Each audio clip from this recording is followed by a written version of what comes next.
What's going on, EPW Nation? It's your boys from the Everything College Basketball Podcast, Josh and Peyton, here to remind you all that college basketball season is right around the corner. Yes, we finally know it's right around the corner, and Peyton, there's only one place people should go for all the college basketball excitement. Well, Josh, the only place to find all college basketball hoops all the time is Everything College Basketball. Everything College Basketball can be listened to on several podcast hosting sites like Spotify, Google Podcasts, and Apple Podcasts. And we can also be found on our Facebook group at facebook.com/groups/Everything College Basketball. Yes, make sure you are joining the group with a couple other 100 people and growing by the day as we march into year number 3 of the Everything College Basketball networking system. Now, let's get back to Conrad and Everything Pro Wrestling.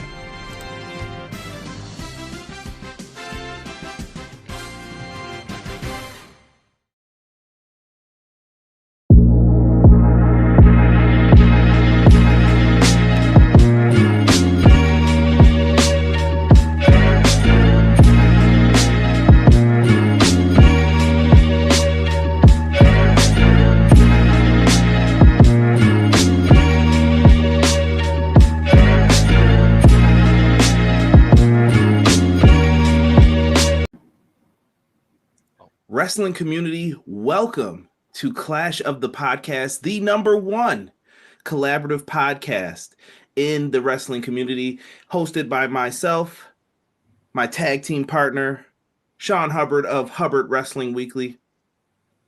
And today we have a very special guest. We have the Mountie. Oh yeah.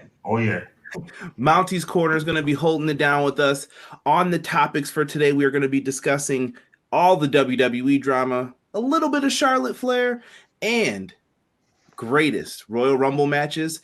Make sure you guys keep it locked in with us here on Clash of the Podcast.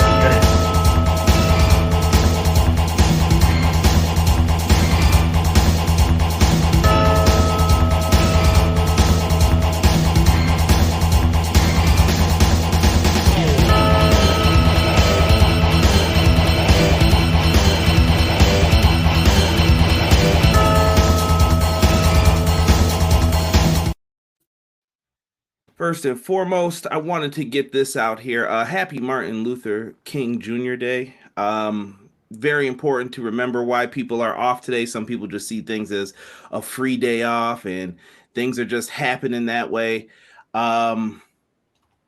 Just a little bit of a moment of silence to be happy that we live in the world that we live in today and that it's just truly different than the way it was before. Just wanted to get that out the way and say that. Sean, how are you, brother?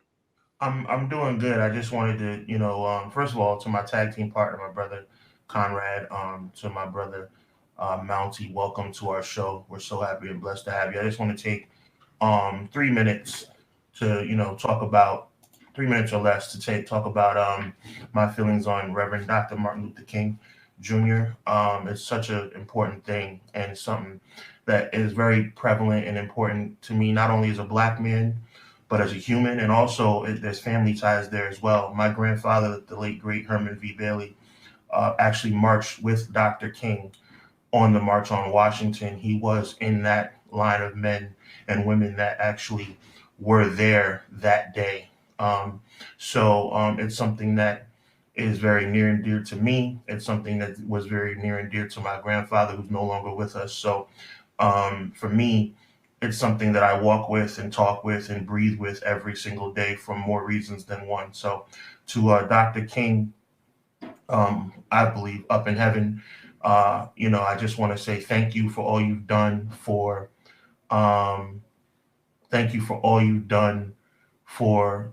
people, my people, humanity in general, and your legacy will never, ever be tainted or forgotten. You are truly an amazing man, and I salute you on this day. Mountie. Now, some of you have seen us collaborate with Mountie before. This is going to be on a little bit of a different platform, But Mountie, welcome, good sir. Talk to the people. Let them know where they can find you and get all your stuff to get this out the way, because we're going to get into some deep conversation today. Like we normally do. Deeper What's up, than everybody? deeper than what I just said. There's no deeper than that. No, I'm just playing. Go ahead. Absolutely not. No, 100%. I mean, I love how real it gets on these podcasts. First of all, I'm super excited.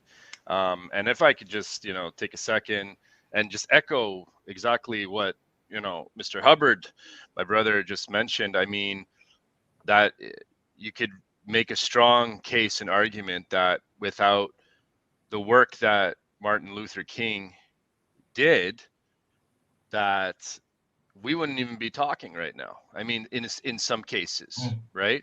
And that's a sad thing, but at the same time, it's a wonderful thing, right? Yeah. I remember when I want to say maybe in high school, I watched this kind of like a cartoon, like educational children sort of movie, and it was called Our Friend Martin. And I don't know if you guys ever seen that. I would recommend watching that. I just discovered this today. Yeah, dude, I watched it. Like my uncle, and shout out to him because he was the one that like made me a copy of it. He would just make me copies of movies because I didn't have cable growing up. I know, shocking, right? Like wrestling fan, not have cable. What, But I watched that, and oh man, I gotta say, like that was one of the most moving, even though it was a cartoon and children like mini series, educational film, whatever. But dude, like that was like so eye-opening for me. Not that I like necessarily needed it, because I always had a very good head on my shoulders when it came to, the world, let's put it that way. And, but it was just, I was very grateful to like, to actually witness watching that and learning and understanding history and the importance of what he did for society, for his race, everything. So hats off to him, and God bless. Well said. On a lighter note, I got to tell you guys, I haven't tuned into your podcast from beginning to end. I was more like on the middle to end. So I was like thrown off just now by your little intro. I mean, I'm like, whoa, this is the big time here. So I gotta say it. That is sick. That is really sick. I loved it. The intro, the music, the effects. Hey man, this is like, if I wasn't nervous before, I definitely am now. Mountie's YouTube channel is in the description box below, along with all of our channel links and all those other goodies. Leave us 5 stars, like the video. You guys know all that stuff that we always say. Leave us a comment if you listen, whether it's after the fact or during. They're all appreciated. But Mountie, you were featured on WWE.com for reactions a few times, haven't you been? Yeah, I was. It's been a few years since those. I could say it twice. It happened, I think, 2 times. Man, that was a wild ride. Like, got reached out from somebody in, I don't know if it was HR or what, but they reached out to me personally, to my YouTube channel email, and they're like, hey, like, can we use like a snippet of your reaction video? The first one was when Jinder Mahal won the championship. That was when my channel was just starting. I think I was about 6 months in, something like that. And I was like, absolutely. Of course, I asked the question, like, do I get any money? But the answer was no. But the reality was, it was unbelievable to actually like, wake up the next morning. One of my subscribers pinged me, and I got a notification saying, I just saw you on, I think it was called Bring It to the Table. It was like the show for WWE Network with Paul Rosenberg? Yes, Rosenberg. Thank you. And I was like, what? Like, I didn't know how they were going to advertise this or show me. And then sure enough, I go and I watched the most recent one. And then I filmed my reaction of my reaction as I was watching it for the first time. And I was like, I get goosebumps thinking about it. And then the second time was when both Jinder Mahal related, believe it or not. Great Khali made his epic return in the Punjabi prison match when it was Orton and Jinder Mahal, I think. And I had a reaction video for that one too, and they wanted to use it. And then finally, the third thing that they used, but they didn't ask me for this one, but it doesn't matter because I tagged him in the post. I had a Daniel Bryan shirt when he made his big triumphant return from injury, that big emotional one. And I just tagged like I was wearing the shirt, and then they actually featured my photo on the WWE shop, so that was sick. But yeah, man, I gotta get back more into that game. But it was, man, what a wild ride that was. And you could make that case that like a lot of us kind of met in a sense through those reaction videos, because technically I met Malik, Narcolepsy Boy 94, for those of you who don't know, that we collab with him on his channel. I met Malik, and then by association, technically, I think I met maybe Conrad or maybe Sean. Either way, like it all came full circle, and I'm so happy to be here today and to talk about these awesome topics. So thanks, boys. We got a lot going on in the chat. I'm going to give some quick shout outs. Joel says he's excited for the matchup here with Great Muta coming up this Sunday. Yes, you guys can watch that live on Fight TV. Collaboration with Noah. A great way to get introduced to some of the great talents in Noah. This will be live on Fight TV. You're going to get to see Sting, Darby Allin, and the Great Muta in a trios match. So that should be a lot of fun. Once again, order it live on Fight. I'll be watching. I'm sure the wrestling community is going to be watching as well. Definitely going to be a good one for everyone to check out. Also, B-Boy Skyline, what's good? Welcome. Matt Lopez says, good evening, everyone. Hey, yo, what's good, Doug? I see you. Lady Kenzie in the chat saying, hey. Hello, Lady Kenzie. How are you? Mr. Pro Wrestling 1, I see you with your Bullet Club stuff on. Damon McKinney says, yo, I'm here to talk wrestling and ask if anyone's heard from Anna Jay since Friday. I hope she's all right. That was a rough bump. That was. Yes. And I see people were talking when we were mentioning MLK, and there is no judgment here, Lady Kenzie. Welcome. I am from Canada. Absolutely. Yes. So yes. I'm actually from Montreal, Quebec, Canada, home of Sami Zayn and Kevin Owens. Close enough anyway. He's in Quebec, but either way. And that's how I came with my name was Jacques Rougeau, who's also from Montreal, Quebec. And there was this hockey show called Coach's Corner with Don Cherry. And it was called Coach's Corner. So I'm like, well, I've got to name my YouTube channel something. And I'm like, ooh, how about Mounty's Corner? And I actually have a shout out from Jacques Rougeau saying that he's the real Mounty. And it was all in good fun and stuff. So I'll have to post that for you guys after. I'll have to throw it on my TikTok or something like that. Right.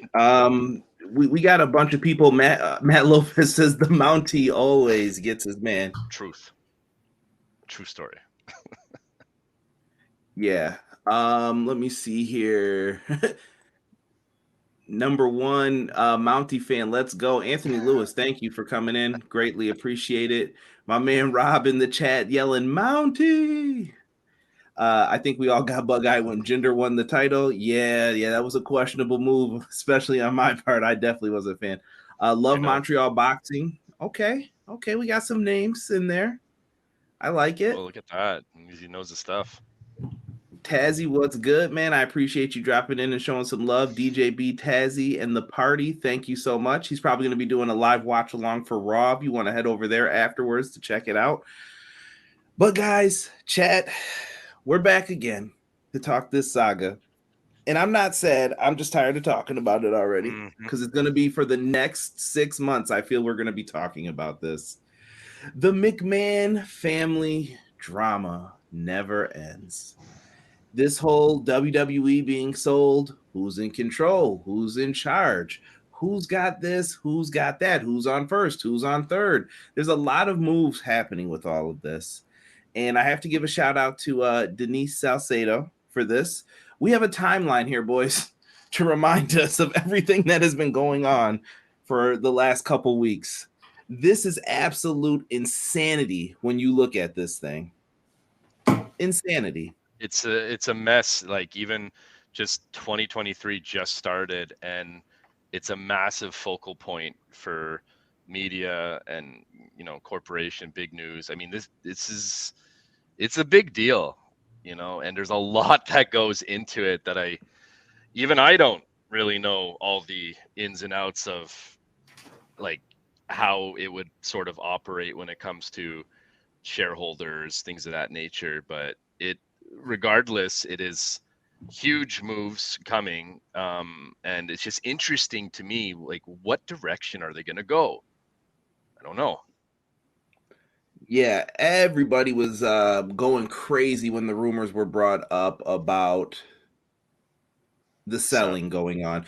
So I've kind of stated my thoughts on this already. For last week, we talked about it a little bit, but I want to defer to, I guess, let's get your overall thoughts, and then we'll get into the Stephanie McMahon with all of us. We'll pick up from that part of the story. Yeah. Well, I think as a fan growing up watching this, I think I knew that maybe this day would come, but I wasn't sure, you know, like, I always thought that, and I still kind of believe that it's going to somehow stay within the family, right? I couldn't see another organization technically owning them unless they still give them, like, the rights to manage it the way they want and so on and so forth. Like, I find it hard to believe seeing Vince McMahon working for somebody else, especially this late in his life. It probably is not going to happen. You know what I mean? So, like, I know that some people, and there's a lot of rumors, strong, good, credible rumors of, like, this merger between AEW and WWE, which, if you guys remember, well, at least Sean was there. I don't think Conrad was, but I went on this whole thing on how that should happen because, man, like, think about all the great matches, and, like, from a creative standpoint, I feel like it would be super exciting in a wrestling fan's perspective to have different, like, home field advantages and different arenas, like that ECW one night stand feeling, but, like, times 10. And I believe that although on paper that sounds like such a friggin' amazing imagination sort of pipe dream, I think that there's a lot that goes into that. I think Tony Khan already has his hands full, and I forget his name, the other Khan. What's his name? Sorry? Shad Khan? Yes. His dad? Yes, his dad. Like, I mean, he has to see that he already has his hands full. And although, like, from an AEW mark or a wrestling fan standpoint, yeah, it sounds great on paper. But if you really look at, like, all the logistics behind it, and, like, WWE is so big. So it's like taking over and just, yeah, okay, well, we run this too now. It's like, realistically, come on. It's, you know, like, it's tough. So the only way I could see that happening is literally, like, if Khan says to McMahon, hey, okay, you know, here's X amount of billions of dollars, but you still have rights to everything and you could still do everything that you want. And that's the only way I could see that one playing out. What do you guys think on that? I think there's more at play than this. Me and Sean talked about it last week. I really think this is an ego thing for Vince. He was forced out. He looked like he was out, and then he found his loophole back in. He always had the most shares. He always had that Class B stock, which gives you 10 times the voting power. Remember these things, kids, if you're ever going to work and you're trying to figure out the behind the scenes and how it works. Class B shares have 10 times the voting power. So Vince basically has 80% of the say of what's going to happen, no matter what. It doesn't matter if everyone opposes him. I tell you what's going to happen. This is what we're doing. So he has that in his back pocket. Sean, how are you feeling about the rumors of the Khans possibly getting this? We've been through this once before with WCW. Yeah, there's a certain element of non-belief that I have because it's one of those situations where with all this stuff going on, that would be the best possible scenario. Um, However, I think it goes deeper than that. I think this is pretty much a situation where Vince McMahon doesn't care about what's best for the WWE, doesn't care about what's best for the fans. I think he only cares about what's best for his pockets and for his ego. And the crazy part is, as much as I know that Vince McMahon is truly in love and enamored with money, I think he's more in love and enamored with himself. And I think that he's proven that, and I think he continues to prove that time in and time out, day in and day out. The way he's conducted himself in this situation is nothing short of embarrassing. Mm-hmm. Embarrassing to me as a fan. It's embarrassing to us as journalists who take this so seriously. Not to give you guys too much, when I say you guys, I don't mean you and Mountie. I mean the viewing public, too much insight about my personal life. You guys know me a little bit, but I work a 9 to 5 in addition to doing this. You know what I'm saying? I bust my tail to take care of myself and my family. And there's nothing that comes before that. So for me, with that kind of mentality, it very much bothers me to see a man conduct himself in that way, conduct himself in such a selfish manner that he considers himself to be above any and all that should be more important to him than what it is, which is clearly values and morals and things of that nature. I think we have to look in the mirror also and take some accountability as fans also. I think we need to look back and kind of reevaluate how Vince McMahon got to this point to begin with. We talked about this last week, Conrad, and the week before that also. This is not the first time Vince McMahon has made selfish actions and done selfish things. Vince McMahon came to the prominence and power that he is today by doing the same type of thing back in the early '80s. He promised his father, Vincent James McMahon, that he wouldn't conduct business in a nasty way. He wouldn't take territories away. And as soon as he got the green light and got that pen to paper, he started making moves just like that. And he's doing the same thing 30 years later. So I'm not surprised. I'm saddened by it. I don't know Vince McMahon personally. I wish I could have a conversation with him and really get an idea of what exactly he's thinking, because from the outside looking in, it looks like no more than a selfish, indulgent power play. You got a lot of the chat feeling you, Sean, on your comments here. Yeah. Mountie, feel free, jump in, man. Yeah, like I totally agree with what Sean's saying. Like, it seems sometimes really petty, and I wonder on that totem pole that Sean mentioned right now, where it's like, what does he love more, money or himself? I wonder where WWE falls in that category, because technically, from like a narcissist standpoint, he built this from from the ground up in its own respect, because of the entertainment, because of the collaboration with the other territories, and how he built that and made it for what it is. Me as a man, personally, it's like, I understand that it's hard to let go of that. Especially like for me personally, I have sometimes a hard time asking somebody else to do something for me, because like I sometimes feel like if I do it, it'll get done properly. And I know that's not right. I'm working on it. But this guy has that on like level, Dragon Ball Z 6 million or whatever, you know what I mean? Like, it's just like, yeah, dude, like, so none of his actions completely surprised me in the least bit, because I think it's clear as day that he wants to kind of send a message that, like, without me, this is nothing kind of deal. It's like, essentially, to some degree, it's like that WCW, like that, or that NWO when he inserted the lethal dose of poison, lethal dose of poison I'm gonna kill my own creation or whatever. I'm not gonna let it kill my own. I'm gonna do it. It's almost like he's kind of taking that to real life. That clip is going viral, by the way. Again, from back in the 2002 NWO invasion thing. That clip that you're talking about, Mountie, has gone viral because of everything that's going on now. Bro, it's really tough. The Stephanie resignation, like, without knowing a lot of the details, at first I was like, whoa, That's like a big deal. That's a massive deal. Like, this is all she's done. You know what I mean? And for her to, like, I mean, there's a lot of different. It's not just like walking away from something that you've done your whole life. It's like family-owned business, always under the shadow of her father. Her husband is still in the game, and we'll get is still in the game.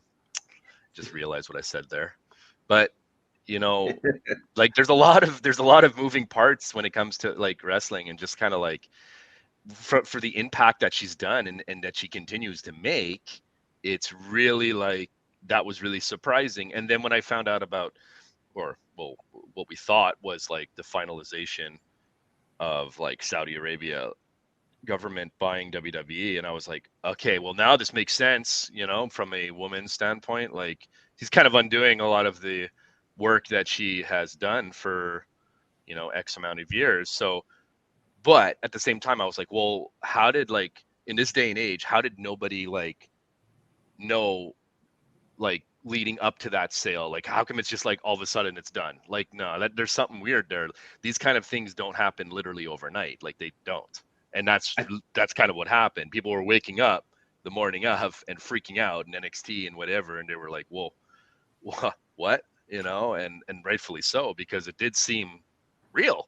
Like, these came from credible sources. I'm trying to remember who it was, but I think, yeah, like, I think the guy worked with, like, Bodyslam.net was the first one I saw, like, kind of reported. And but with the Zone, right, as well, I think. Yeah, Steve M from the Zone, and he ended up deleting a bunch of the stuff. But in my mind, this is why I told everyone I could have got on and went live instantly, but I didn't, because I didn't fully trust it yet. Because a deal like that doesn't get done in the snap of a finger. Like, you can't just make that happen. Do you know how many accountants are going to want to go through this? They're going to want to look at every single detail. They're going to want to say, you need to cut some people. We need to save some money on this, blah, blah, blah. Both sides. Okay, we can meet in the middle here. This is what we think this is worth. It's just too odd for some of it. I think the weird thing is that nobody knew what the long-term plan was on Vince McMahon's part. Like, it seems like nobody knows what's going on and who's really running this. But maybe this is Vince changes his mind. We've heard that creatively, even at the drop of a dime, the WrestleMania main event might change. He may say, you know what, let's make it a triple threat instead. That'll be the better move. Let's make that move happen. He does a lot. And for those who have been living under the wrestling rock, here is the letter that Stephanie McMahon put up for the WWE Universe. I'm not going to read it because it's really a fluff piece, truthfully speaking. You can read it. It's corporate speak. She quit. 100%. I mean, it's the official resignation, but she quit. How did you go from taking a leave of absence? You were still going to be on the board, and now your father's back, and you're like, nothing's going to change in management. You told all the talent that. It's okay, everybody. Yahoo! Trust us, we're going to be doing the right thing. And then 3 days later, you're gone. Like that Tuesday, I'm out. Peace. I'm done with this. And now Triple H is doing the soldier speech, but he's at least put things can change, guys. So just be prepared. I'm still in charge. Things can change. And I don't know what that's going to mean for the rest of the company. I also have thoughts on that too, because we don't really know. I mean, at least I don't know where he stands with everything, because there's so many different variables. But let's be honest. McMahon, stepped down. We all know why, right? And then Hunter came in, take over. And was that going to be like a temporary stint just to sort of mull things over for a bit until the smoke cleared, so to speak? And then, I mean, I wouldn't put it past him, right? And because how is he feeling too, right? Because it did seem like rather quick from his like heart. I think he had heart surgery, was it not? So it's like, where was he just doing them a favor? Like, there's so many different variables here. Where does Hunter fall on this going forward? And like you said, a lot of it's corporate fluff. Even the shit that we're reading, right? I'm sorry, maybe there's no. Swearing on this. Just rock with it, bro. Just keep flowing. Hey, you invited me, all right?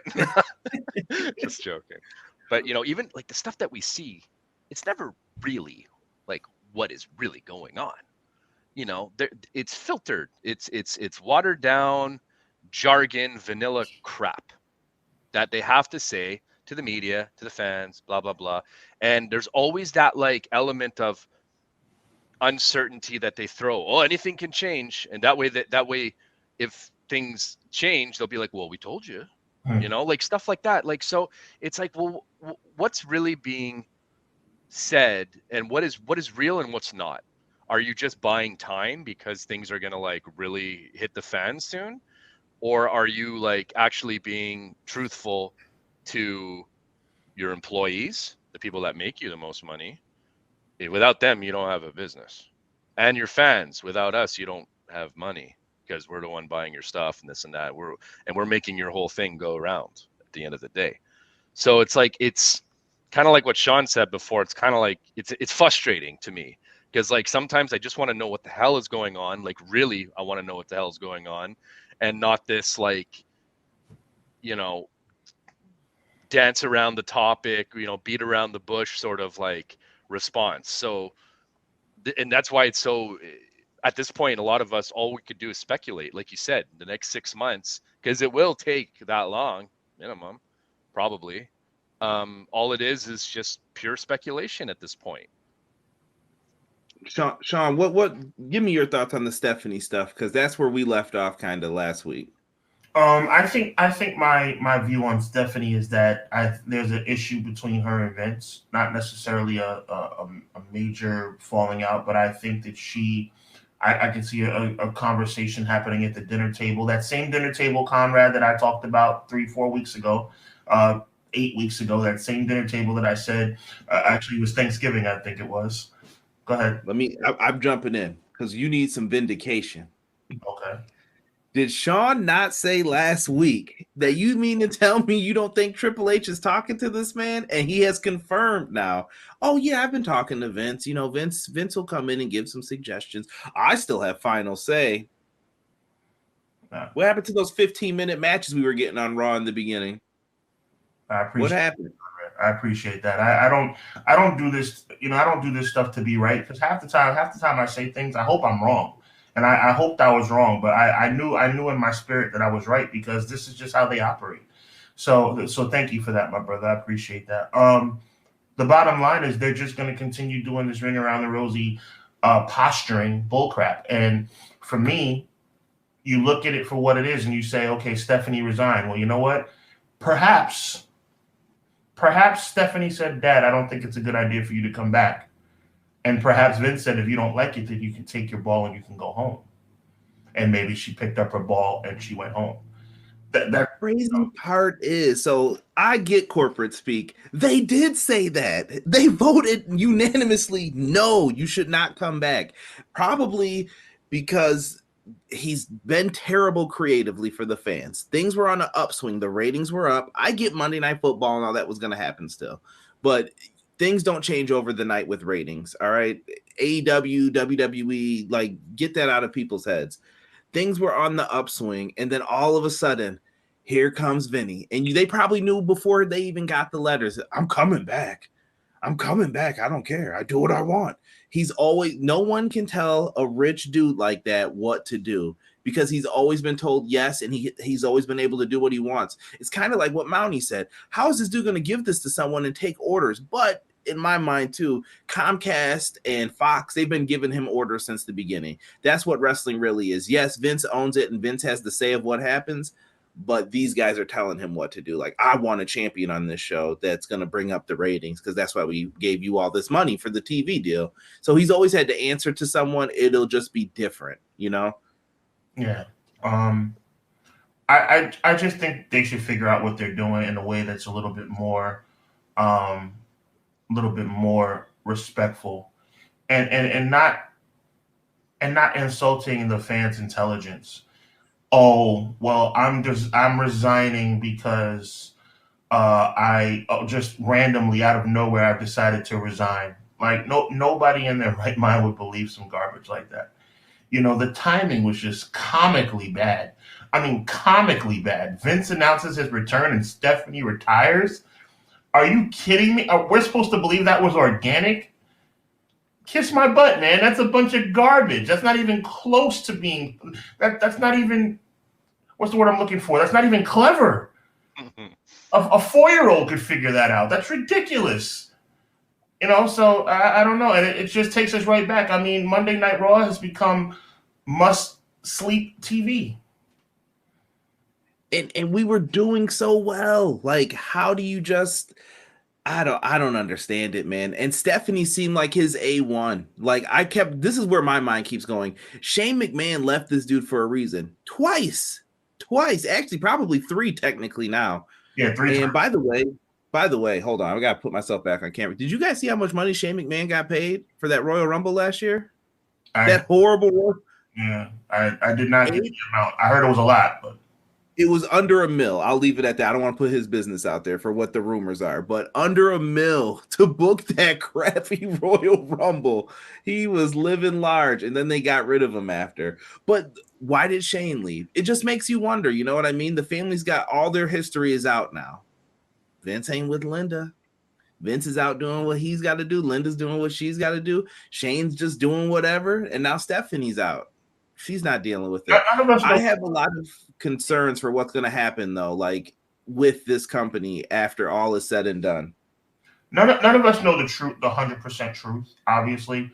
The way it has been described to us, and you guys can agree or disagree according to what you guys believe, it's always been the narrative or the perception that Shane was the good child, Stephanie was the brat, Linda was the docile, taking advantage of wife, and Vince was the tyrant boss, crazy person, right? Well, I'll tell you, what's crazy? I don't know if he's talking storyline or real life right now. I'll tell you this.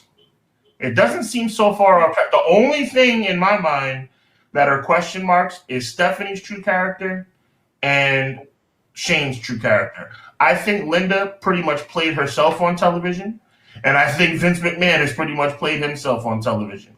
Now, is Shane McMahon at home an undercutting, backstabbing weasel? I don't know. And is Stephanie a nasty bitch type female? I don't know. But it wouldn't surprise me if perhaps maybe Stephanie's the person who said, you know what, Dad, you're wrong. And that's what led her to resign. Because at the end of the day, her resigning for any other reason makes no sense. No. Maybe all 3 of the family members that are now disconnected from the company were just tired of it. You know what I mean? Like, Shane did it in 2007. That was a long time ago. And then he didn't show up for years until they needed him for that WrestleMania match when Vince needed something to get the energy up. Mountie, jump in, bro. I see you want to say something. Yeah, like I it's kind of like that show Succession where, the kids, like, who's going to take over and this and that. And I think, in fairness, like, I believe that it's easier for Shane to do what he did because, the sister was there. You know what I mean? I feel like Steph, did this in a sense, maybe because she knew it was really going to hurt her father. Like there's clearly something going on because finally she was the one who's always kind of been there in a sense. For her to leave, it moves the needle in a sense. It really, really does, because you asked the question, like, and for her to get to that point, like, it must have been like pretty bad. And I don't know about Shane's character. Like, again, we don't really know how these guys are at the end of the day, but I feel like Vince has a way of catering to whoever's in front of him to explain to them, like, he's a hell of a salesman, I guess, where, he, at the end of the day, he wants what he wants because he knows that it's going to benefit him, but he'll manipulate others in order to get that done. And I wouldn't put it past him that he does it with his own family.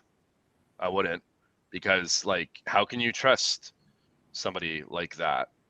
Like, we've seen antics, we've seen things, how he's done and treated talent, and like he's a weird cat, man. Like, he doesn't do things normally, but at the same time, he's got a great business mindset. He always, you can say that he has the like a genius mind in a sense where how are you going to tell him what to do when he look at all the success that he's done, right? It's hard to argue that. You're not Even going if to you're tell his a daughter, millionaire what to do. no, even if you're the daughter or the son, you're gonna bump heads. But at the end of the day, But you see, the you know problem. what I mean? Your logic is dead on, but the problem that I have is that at the end of the day, you still have to be a human being. Sure. I mean, like, you know what I'm saying? I think, again, all speculation. I think Shane and I think Stephanie are human at the end of the day.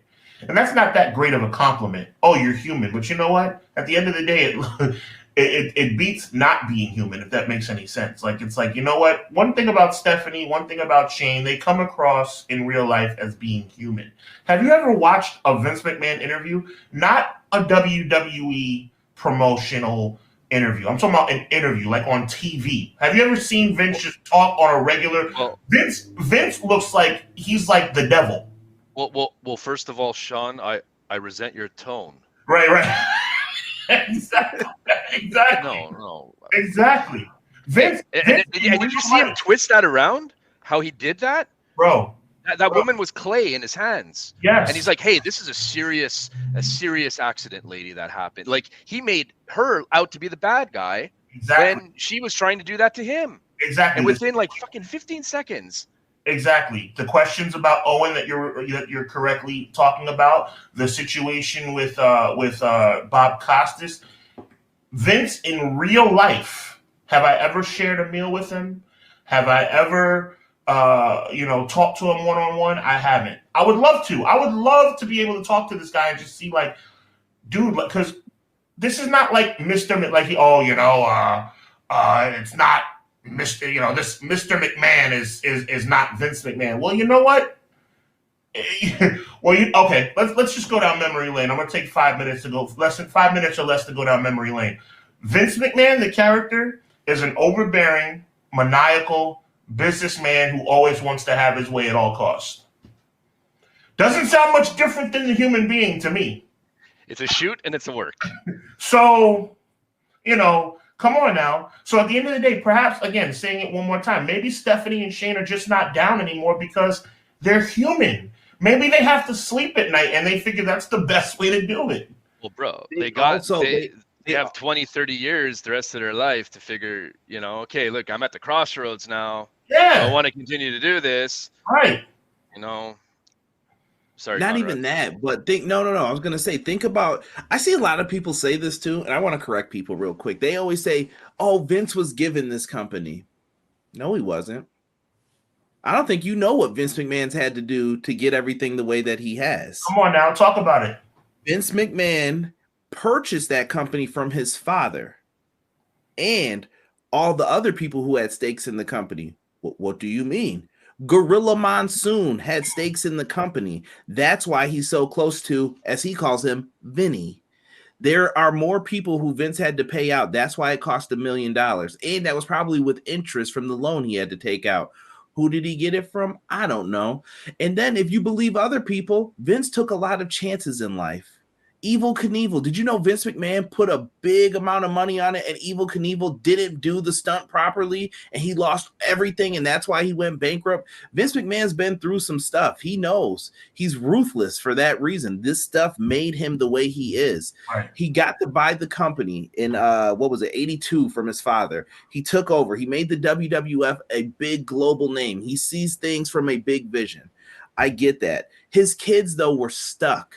That Shane was never going to get the chance to own the company like his father did. That's every child's dream. My dad did this. Maybe I'll end up doing that. We all have thought it before. Or you're like, oh, well, maybe I'll get to take over the business one day. And I'm sure all kids who have parents who are business owners, small, big, corporate, whatever, they think that maybe that'll happen. It wasn't happening in this situation. This man is going to hold on to this and clutch it until he can't clutch it anymore. Because that's how obsessed he is with this. He enjoys it too much. It's his favorite thing, and it's the power. He doesn't know anything else. I think that's one of the biggest things with a lot of people that build something from the ground up and they have a hard time letting go. It's just my biggest fear when it came to this, even like 10, 15, 20 years ago when I was thinking about all this, like it was he's not going to know when to let go.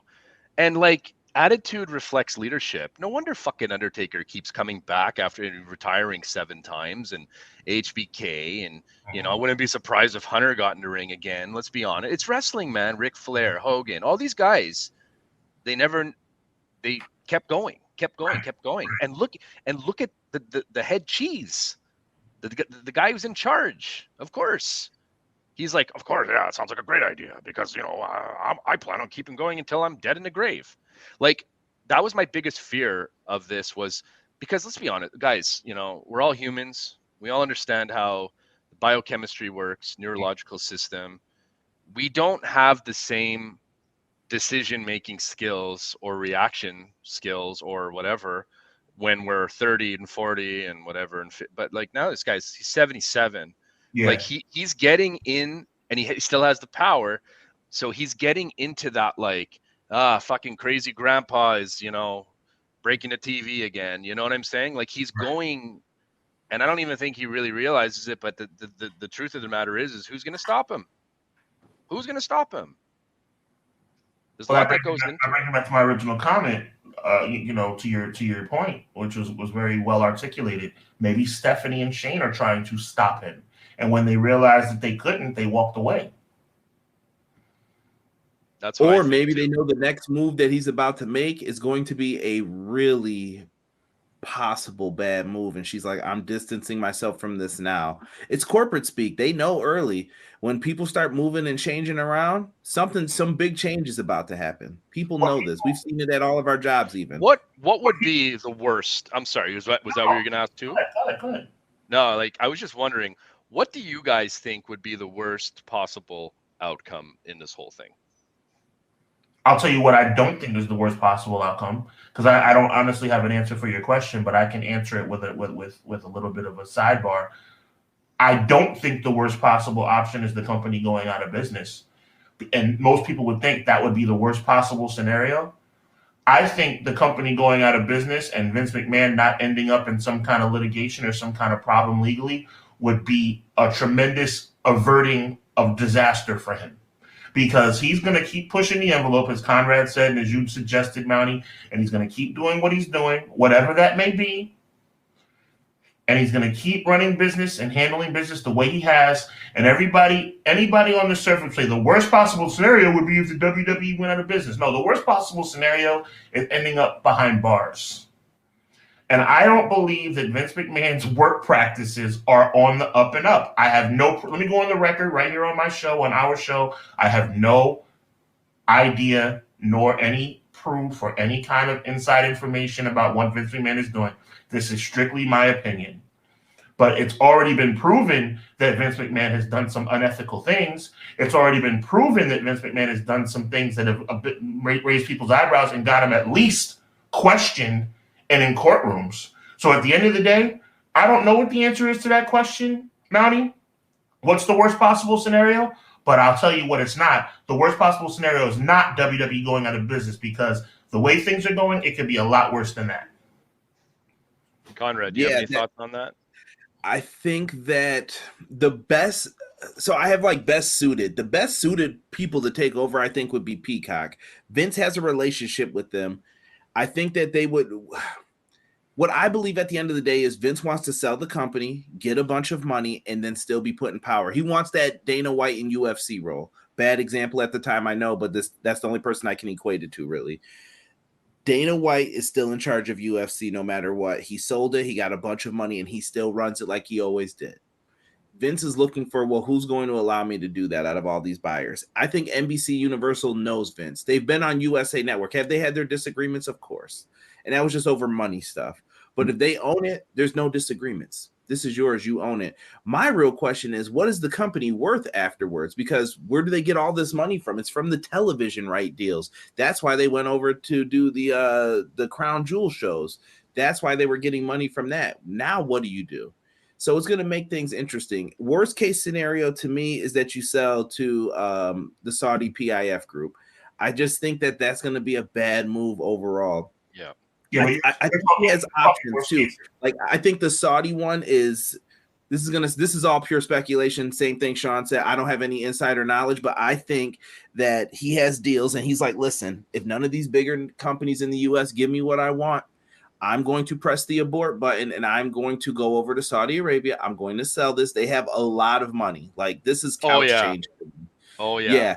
And he's like, I will go over there. I will sell to them. And listen, I'm saying this with respect, Sean. I think we said it on the show about the Yokozuna thing, how they thought Yokozuna was still around. They don't have a clue about pro wrestling. They don't know what Vince has done. They know what wrestling is and that people love it over there. Vince McMahon will go over there and say, you need me. And they know, they're like, this is the dude for pro wrestling. This is the guy. We got him. And that's what they're going to think. And Vince is going to be like, ha, ha, ha, I'm going all the way to the bank with this. And he won. He's got everybody. It goes back to the shares. He knows. That's a fact. But I want to kind of double up on Mounty's question. What you just answered, I think fairly accurately, is what the worst possible scenario would be from a business standpoint. What I don't know if this is what Mounty wanted to know, but I want to know what you think, and both of you actually. I'll revert the question back to you and Mounty. What do you think is the worst? Because that's what I was touching on. The worst possible scenario, period, for the life and legacy of Vince McMahon. That's what I was talking about. I think Vince's legacy is ruined. Yeah. I think it's done now. Like, you can't really take this back. I mean, all these statements and things like that, they're true. He paid people off. Like, you know, it's true now. Like, you just look back at it and you're like, yo, this is the dude who produced all the wrestling I love. And why was he doing this? Why did all this happen? Nobody knows. And to tell me that everyone in that company is innocent and nobody knew about this, somebody knew that this was there. Mm-hmm. Mm-hmm. It's a bad episode of Succession, like Mounty said. It's just a season of Succession. It is. It totally is. And that brings up another sidebar question is like, could his will be a factor in this as well? He's 77 years old. What does he have in the will? Are his kids agreeing with it? Are they not? And at the end of the day, it's his will. So what happens to the company if this guy kicks the bucket tomorrow? Maybe they don't like the position that they're leaving it with him or with the kids, or I don't know, you know. We don't really know those specifics either. I'd like to know that. Sure. Because that could definitely influence Stephanie to be like, you know what, I'm done, man. I'm done. You clearly don't care about your kids, and we've helped you to build this thing no matter how you look at it. They still helped, you know, Stephanie, Hunter, Shane. They all did what they needed to do. Like Conrad said, Shane's come back a few times. He didn't have to do that. He didn't have to do that at all. I think that's more of a testament of his character, that he's like, oh, I'm not gonna be like my old man. Like, you know, like. And how many more times is he gonna get to wrestle? He's getting up there. He's getting up there. So, like, there's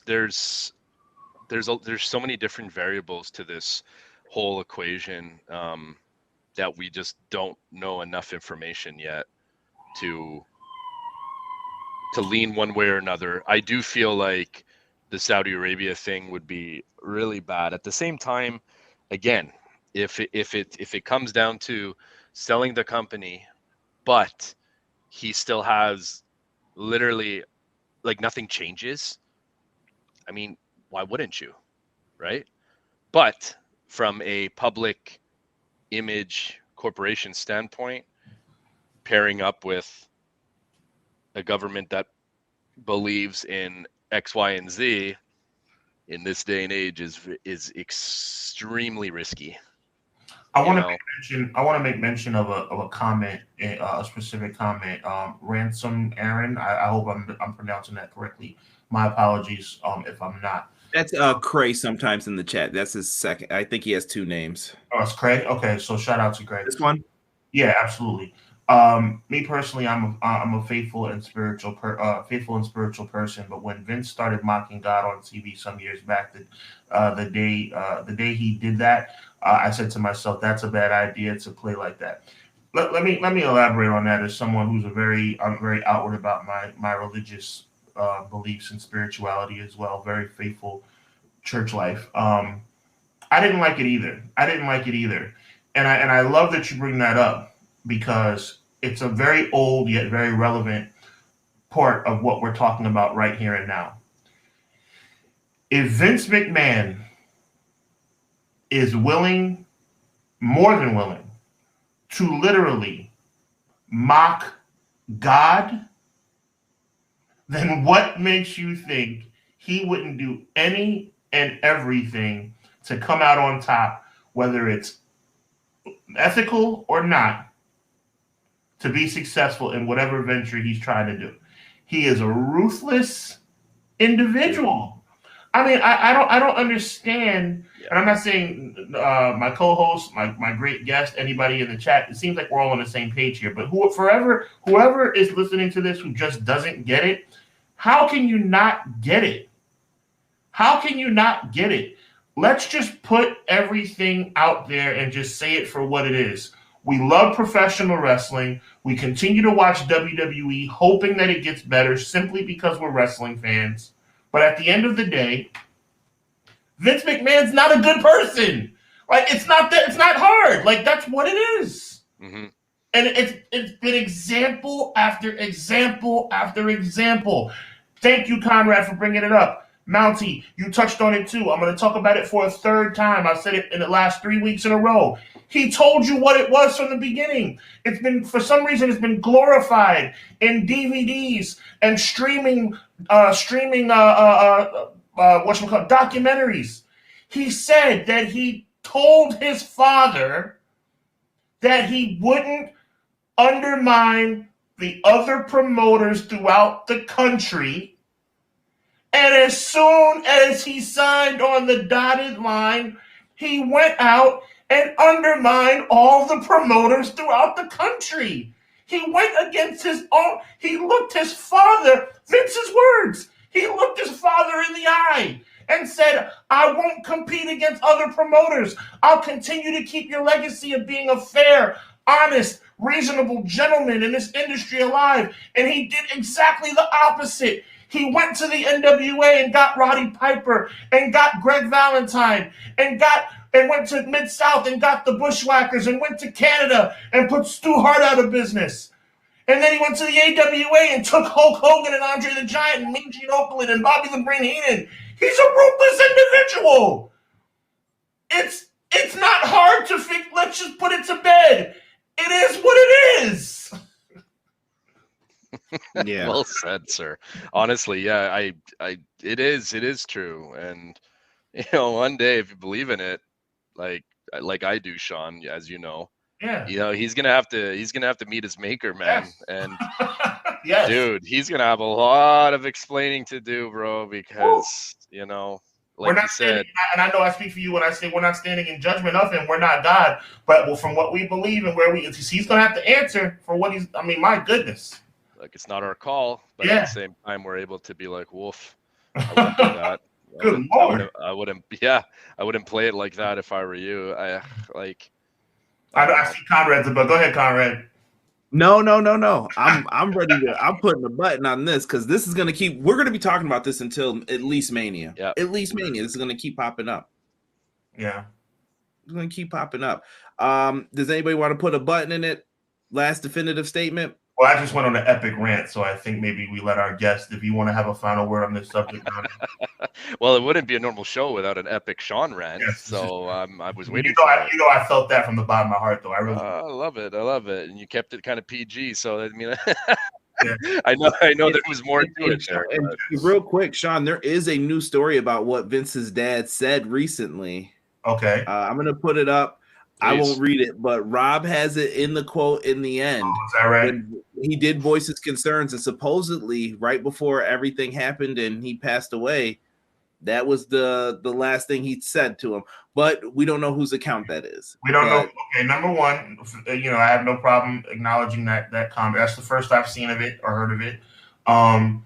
It was on the Dark Side of the Ring Vince McMahon special. They brought that up. That may be true. I mean, Mr. McMahon, when I say Mr. McMahon, I mean Mr. Vincent James McMahon is not here to confirm or deny that. He's no longer with us. Who can account of that particular comment if it was made? nobody can. I'm going according to the past, being in my mid-30s, I'm going according to the last 25 years of my knowledge of professional wrestling. If this comment was true, then I guess it's all nullified. But to me, I have a lot of question marks about the validity of that comment. And maybe that was to stop people like Sean from saying for the last 25 years what we've heard. Yes. I have questions, is like, validity, but at the same time, I wouldn't be surprised. Maybe not, right? Maybe not. Guys, quick topic, and then we'll transition into our final topic about the Royal Rumble here. But Charlotte Flair is your women's champion on SmackDown once again. She cashed in the Charlotte in the Bank on Ronda Rousey and has became champion. That's great. Wait a minute. Take that thing off the screen. Where did you just come up with that? That is the greatest thing ever. No, it's pretty accurate. I've been saying it for a little bit. Like, holy crap! Stop for a second and let me give you these accolades. That was unbelievable. That was awesome. We said this on a Dynamite review stream because Derek went on an epic rant as well about Charlotte and how he was just sick and tired of this. I didn't mean to cut you off, but that was an awesome one-liner. No, and she cashed it in, and she has added to her accolades. Shout out to Sportskeeda for this image. This is what Charlotte Flair has been able to do. No, we do not have her tag title reign on here with Asuka, but Charlotte has been crushing it since she came up through NXT, and this is what she's done thus far. Rightfully so. 17 champion overall, no? Or 14-time women's champion, but 17th championship overall. I think with you. Are they not? Did they not count NXT when they say it? I can't remember now. I believe they probably don't, but they don't. They do not. Yeah, but okay. 14 for now, right? Yep. Yeah, listen, I like Charlotte Flair as much as anyone else. WWE just makes it hard to cheer for her as a character, though. Yes. She came out and beat Ronda Rousey. With all due respect, the SmackDown roster is weak right now. It's pretty bad. I would love for them to just merge these titles, but it looks like they're sticking with the splits on a lot of them. We've been seeing them talk about splitting the tag titles up, even like you're defending the Raw tag team titles tonight and all this. And I'm like, yeah, so Charlotte Flair, she's the women's champ. I'm not the biggest fan of it. I don't have to say why. I've said it a million times. Like, I'm just not feeling it, man. It's just over and over and over and over and over and over. And they're just beating the dead horse. At this point, I'm like, can she have a regular feud? Can she do something different? You know, as a massive, as you guys know, Charlotte Flair fan, I couldn't agree more with you. Like, I'm not going to sit here and say that the decision made as far as like making her champion over Ronda wasn't an improvement. I think, but I will challenge that. Just, we've seen this movie before, you know, and it's like, way to give the audience more ammunition to not like her when she's a face, right? You know, like, I understand doing that when there's a heel. Like, you remember, like, I don't know if it was Cena. I think it was Cena. He went through some gauntlet, and then right at the end, McMahon comes out and he's like, "You got to face this man," and it was Batista. Mm-hmm. And that was when Batista was on his little like epic. I mean, Hollywood days. You know, I kind of liked it. I'm just saying, but especially at first, right? And when he came out and then, you know, he beat Cena, like, I understand why he did that, like, from a creative standpoint, angles, character building, you know, pushing the heel forward. I get it. But, like, to do that on the other side of things, sometimes it backfires. Like, did they not learn anything from Roman Reigns? Like, in some cases, you know, or Cena in some degree. Like, we've seen these over-pushed face characters, you know, flourish, and it's just like you said, it's just we needed to see something a little bit different. Like I mentioned in the podcast before with, I think it was Malik's, you know, I thought that maybe she was going to be a good pick to win the Royal Rumble. I don't know, Why not?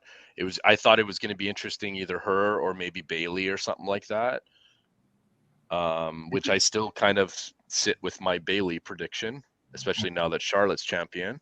But we'll see what happens. But it's just there's moments in wrestling where I'm like, yeah, even though I like this talent, I don't specifically like the booking. Like, I can't be like just a pure mark and be like, yeah, great. Like, no, I wouldn't be doing what I'm doing right now if I was to actually swallow that crap over and over and just be like naive to the idea that it should have been done differently and better.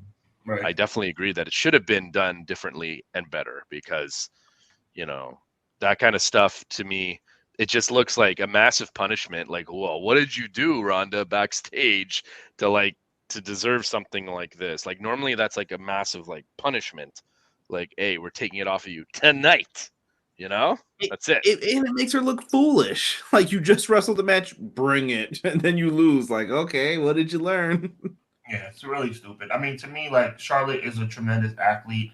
The company's better with her than without her, but like you said, it just puts her in a bad spot.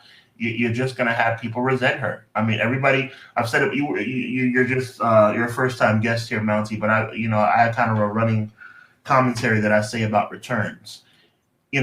The coach, Jonathan Coachman, when he came back to WWE a couple years ago, he got a pop when he returned. Everybody gets a pop when you return, unless your name is Emma. So, unfortunately for her. But at the end of the day, Psycho Sid. Touche. But everybody gets a pop when they return. So, Charlotte, obviously, people are going to be excited to see her. Plus, people are not too enamored and thrilled with Ronda Rousey right now either. So, that was also kind of like a reason to cheer Charlotte Flair. But once people get back into that groove and start thinking about it again and saying, wow, Charlotte won the title her first night after being away for 6 months, it's going to start making people upset, and it's going to turn people on Charlotte. And by the time, maybe not WrestleMania, but by the time SummerSlam rolls around, Charlotte will be like, you guys don't appreciate me. You guys suck. I'm the queen. And it's going to be the same cycle once again. Yep. If she's still a face by Mania, I'll be shocked. Mania, I only say SummerSlam, Conrad, because Mania is only a couple of months away. Yeah, I don't think she makes it past. I really don't think she can make it till the February pay-per-view being a heel or a face, excuse me. Okay, maybe yeah, so. She's gonna have to turn back heel. Yeah, it fits her better, in my opinion. Oh, 100%. That's some of her best work is as a heel. That's one of the reasons why I started to like her. Out the woodwork, here comes Derek. You must have heard people calling your name when we talked about Charlotte. Cut it out. Derek, what's the vibe, brother? Derek, big shout out to Derek. Is he a Charlotte guy like me? No, he is opposite. He went on a big rant. He probably follows more of my position. I personally like Sasha out of the 4 horsewomen, or Mercedes Moné, however you want to say it. But I always say this though, depending on the category, if Sean was like, who's got the best mic skills, then my favorites go into the bottom. Like, you know what I'm saying? Like, if it starts to flip, if you're like, who's the best talker out of all of them, it's Becky, probably, in my opinion. It just changes depending on what we're talking about with them. It's Sasha Banks. Come on now, Charlotte. Best talker, yeah. Charlotte. Come on. I see. I might give that to Becky. Becky's got the charisma. There's something about her that I'm like, okay, you can do this. Oh, I saw the face. But okay. Hang on. Best face. Okay, I'll say this: best face woman wrestler, Becky. Best heel woman talker, I think Charlotte edges her. Not by much. Most charismatic. You're saying as a heel, I can respect that perspective. But I mean, yeah, hands down from a face perspective, yes. Most charismatic out of all 4, Sasha Banks. Yeah, I think Sasha's got the best matches too. That was part of my argument when we got into it about some of it. And you know who I think's the most consistent and all around? Bailey. Yeah, she can do anything if you just give her time and let her work at it. Mm-hmm. That's the biggest thing. You got to give her time, because sometimes at first you're like, oh, and then you're like, okay, all right, it's growing on me. She has that ability a bit. She wasn't called up with the rest of them, and this will give me some good time to promote and show once again. If you guys do want to see Mercedes Moné make her debut outside of the WWE, New Japan Pro Wrestling Battle in the Valley. She'll be facing Kairi, the former Kairi Sane, for the IWGP Women's Championship. This is going to be big news. This event is sold out, so how can you watch it?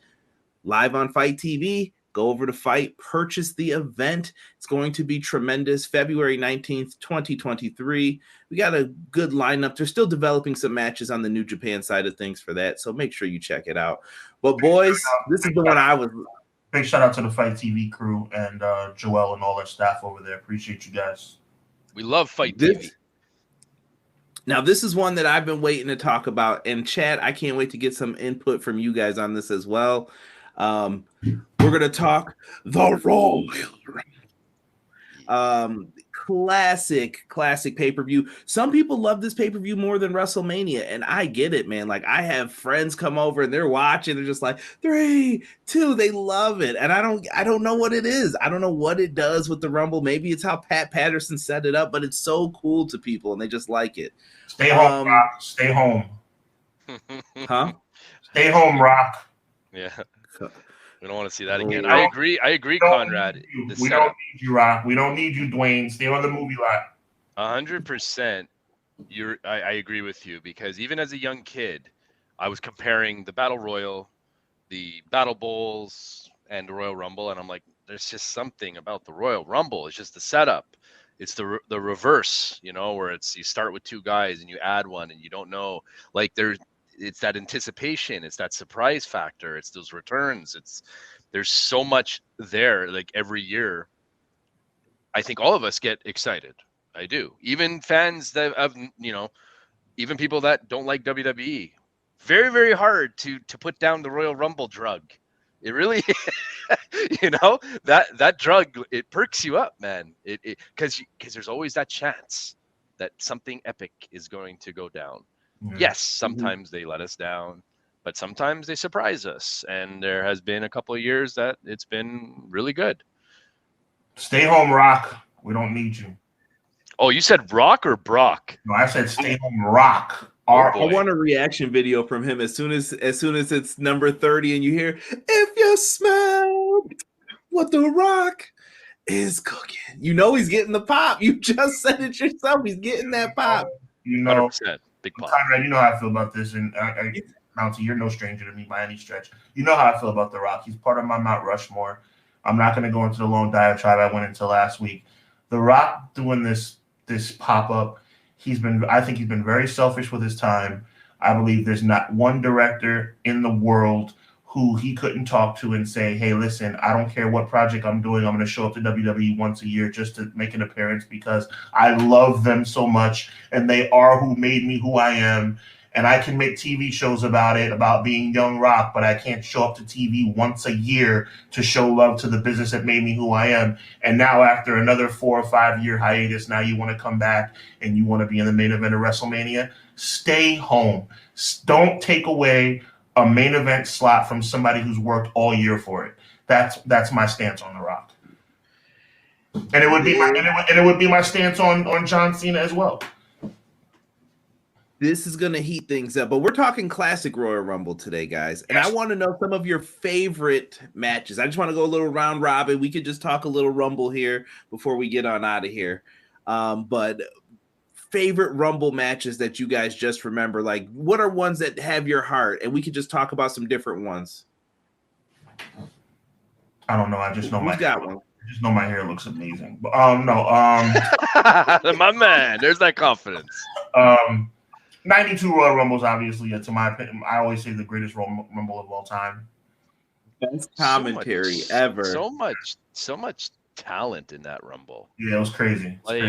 Dude, that was like a time then you kind of were, you could arguably say that maybe like 10 different people could have won that Rumble. Maybe more. I don't know. Like it was on the line. Like, how do you go into a Royal Rumble realistically? And like, I remember watching that. I mean, look, I was a kid, right? Like I was 7 years old, but at the same time, I kind of knew who had a good shot of winning and who didn't. And, Mr. Perfect comes in the ring and I'm like, well, it's Mr. Perfect. Yeah. Why not? Like he does everything perfectly. So why wouldn't he win the perfect Rumble? So like, I just, you know what I mean? Like, and even if you look back at it too, like if you look back at it, like, Mr. Perfect could have won one. Why not? Why couldn't have Mr. Perfect won a Royal Rumble at one point in his career? Think about that. You understand what I'm saying? Win one too. Anybody can win a Rumble, bro. It's just one of those things. So 92 for me, definitely in my top 3, no doubt about it. 92 is my goat. Do you have another one, Mountie, though, that like holds a place in your heart, though, that you just love, like the match and what happened in it? And I think 2001 for me. I really liked 2001. that was another good one. I mean, just that whole era was just magic, bro. I mean, you know, Kurt Angle and Stone Cold and The Rock and all these guys, like literally in their prime. And you know, you probably had like 5 different people that could have won that Rumble, like Kane, Undertaker, Stone Cold, Rock, and even Rikishi, because Rikishi was so like popular too in that era, right? So for me, like just the card, like the venue was well done, just the poster, you know, I don't know, man, like just the small things, bro. Drew Carey offering money was the best thing ever to Kane, where he was like, take it, please. And he was like, no. Honky Tonk Man coming out as a surprise, and then Honky Tonk Man, where's the guitar from Kane? Oh, so good. So good. I'm trying to remember what else was in that Rumble, man. They had a lot of good stuff. Are we just talking about the match itself or like the whole pay-per-view? Just the Royal Rumble match. Oh, okay. Because the pay-per-view itself was pretty good too. I remember like Chris Benoit and Jericho. You know, I love that how they played us too, because Angle was the champ in that one you were just talking about, and then you would think like, oh, Angle's going to Mania, who's Angle gonna face? And then all of a sudden they were like, nope, Rock got the title back in Austin. One, you were like, yo, we're getting Rock Austin again, and it was like, oh. And that Limp Bizkit song, man, that song just defines one of my favorite wrestling videos of all time. I got a mention of Royal Rumble 2000 for no other reason than the fact that a young 15-year-old Sean Hubbard was in the building. Oh, right on. That was a big deal seeing The Rock win. I know I just went on a rant about The Rock. For the record, I was cheering that night. I have been and will always be a person that considers The Rock. I love The Rock. I just don't love part-time Rock, but I love The Rock. Yeah, of course. How do you not love The Rock? But I just watched a highlight from 2000 today. That was the one where Too Cool ended up dancing, wasn't it? Where they got in the ring and they did Let me tell you something. I don't make any bones about it. I was in a very well. There's no bad seats in the Garden, but I was in a high up seat, cheap seats. Let me tell you something. When they came out nobody really picked up on it at first. When it was just, we all know how it played out. When Grandmaster Sexay and Rikishi were in the ring, and you weren't sure if Rikishi was going to do what he had to do or if he was going to be cool. And then when the music hit, it was almost confusing to the people in my section, because it was like, we thought they were going to dance right then, because it was like, okay, I guess Grandmaster Sexay and Rikishi are going to dance. But it was like, no, that was a countdown. Oh my God, Scotty 2 Hottie's coming to the ring. And Scotty 2 Hottie has glasses in his hand. One of the coolest. I mean, we're talking about a night when Taz debuted. I was going to say that. Like, dude, you witnessed one of the coolest debuts of all time. We're talking about a night that Taz debuted. We're talking about the Jeff Hardy dive off the rafters. And I'm telling you, the night The Rock won his first ever Royal Rumble, that Too Cool Rikishi moment was the moment of the night. Dude, not even that. You got to see Triple H arrive. Like I always say, when you're like a guy who's not believable, you need to have a tough guy match. You need that Shawn Michaels Mankind.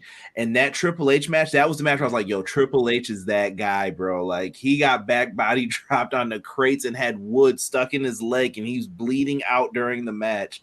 Foley took a pedigree on thumbtacks. That's crazy to me. Let me tell you the interesting dynamic about the mindset of us, we as fans, the people in the building as well. I think it was pretty much a consensus that Cactus Jack was not going to win that match, but we all thought that Triple H would be brutalized in the process. So actually what happened is exactly what we thought would happen. But the way it happened, to your point, Conrad, the way it happened, Triple H ascended to another level. Triple H was always the backseat guy as it related to Rock and as it related to Austin. that night, Triple H became a player. Like Triple H became the man that night, 100%. Yeah, So and like, good. you know, he had to let's be honest, after the whole curtain call thing, like he had to, you know, start from square one again almost, right? So like the fact that he was able to make that impact in such a short amount of time was super impressive, right? And you know, like credit to Cactus Jack Yes. McFoley, because you know what, like this guy, there's something special, and I'm not the biggest McFoley fan ever, but I respect the hell out of him. And I feel like he has the ability, kind of like how Bret Hart can give the other wrestler their best match. Mm-hmm. Cactus Jack has the ability to give the other wrestler their best hardcore match and go and stretch the limit and like just make them believe it, or make them believe in themselves that they could do things. Because there's been like wrestlers out there that their best hardcore matches were with Cactus Jack, but it's just it brings them to that next level, you know, like Randy Orton, Triple H, these guys, like having those hardcore matches with McFoley, it does something, man. It just elevates them a little bit more, where us as fans kind of take them a little bit even more serious as a major player. So And I totally agree. allow me to piggyback off of that point you just articulated so beautifully. Also, how important, how talented must you be? This is for you too, Conrad, both of you guys. How talented must you be to put on an entertaining match when the whole building knows you're not going to win? That's so huge. Agreed. Nobody thought Cactus Jack was going to walk out of Royal Rumble the World Wrestling Federation champion, and we shouldn't have. It was an easy retain for Triple H on paper. We knew that. So what are you going to do to make it worth it? What are you going to do, Rock? Let's go there. What are you going to do, Rock, to make us know and make us involved once the bell rings? Not when we hear "if you smell," not when you go on the rope and throw your hand in the air, not when you give us the people's eyebrow. When the bell rings, just like when Mick Foley had to do it with Triple H. What are you going to do, Rock, to get in the ring with Roman Reigns to make it worth it when we know, assuming that Roman Reigns is a champion and this is a title match, which is why I don't think it should be. I don't think it should happen at all. But if it does happen, it shouldn't be a title match. But anyway. Agreed. Yeah, I know. What are you going to do, Rock, if you're the challenger for the WWE Championship and make it watchable when we know you're not going to win? That's that's superstar stuff. Shout out to R Crump in the chat too, calling us the OGs, the Main Event Mafia. If you know that was our team name when we were always working together on stuff. Yes. But Conrad, touch on that for me, bro. Touch on that. So with The Rock, I think they've been making mistakes since he came back at WrestleMania 27, 28. When he wrestles, the matches, I feel like they've made Rock do more work rate stuff. And I don't want work rate Rock. It's just like when Stone Cold comes back. You know what I want? I want an Attitude Era match from them. I want foolishness. I want a ref bump. I want more foolishness, some weapons being used, another ref bump, rock bottom, 1, 2. Oh, he kicked out. Interference, boom, it's over. That's what I want from the match. I don't need to see Rock doing cross diving body blocks off the top rope onto John Cena. It's not necessary. I don't. Ooh, I'm so impressed. Like, no, it's you look like Rocky Maivia. What are you doing right now, bro? I want The Rock. So he gave some of that, but that's what I would like. But touch on this specifically, both of you guys. Let's roll with this Mick Foley example, because I know the people in the chat are like, did he go off on a tangent? No, it's still a Mick Foley Triple H conversation. Mick Foley made that the match of the night when everybody knew he would lose. What do we need from The Rock if he were to challenge for the Universal Championship against Roman Reigns? What do we need from The Rock to ensure that main event does not leave us unsatisfied when we know that The Rock is not going to win? He's going to have to go out with the perfect story. That's just truly it. You're going to have to write a really good story, and that's how you go out. Mm-hmm. I feel like he doesn't want to wrestle. I think this is a favor. Like, you're my family. I got you. I owe you. And this is what I'm going to bring to you. Gotcha. Yeah, because even like a retirement match still wouldn't add any element of surprise because, like you said, Sean, it's like Yeah. we're kind of thinking that he's not going to be in it for a long-term gain, like when he beat CM Punk and whatever. He had that little stint there. So that, like, although that would make things a little more interesting, a little bit more interesting, because, like, you know, you got to ask yourself, can you really see The Rock never wrestling again? I mean, everything he does is really, really good. He's in phenomenal shape, right? Like, so I know that question was rhetorical, but my answer would be, if it wasn't rhetorical, the answer would be yes. I think win, lose, or draw. I think if Rock shows up at 39, then this will be his last match.